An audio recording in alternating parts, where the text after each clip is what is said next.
நபி செய்த தியாகத்தை தெரிந்து கொள்ளுங்கள். ஹஜ்ஜு பெருநாள் வந்த சரித்திரம் கேளுங்கள். அங்கு இப்ராஹிம் நபி செய்த தியாகத்தை தெரிந்து கொள்ளுங்கள். தன் அருமை மகனார் இஸ்மாயிலை இறைவனுக்காக பலியிட துணிந்த ஹஜ்ஜு பெருநாள் அதுவே தியாக திருநாள்.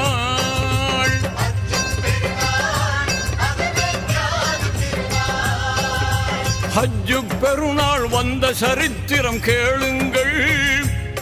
அங்கு இப்ராஹிம் நபி செய்த தியாகத்தை தெரிந்து கொள்ளுங்கள்.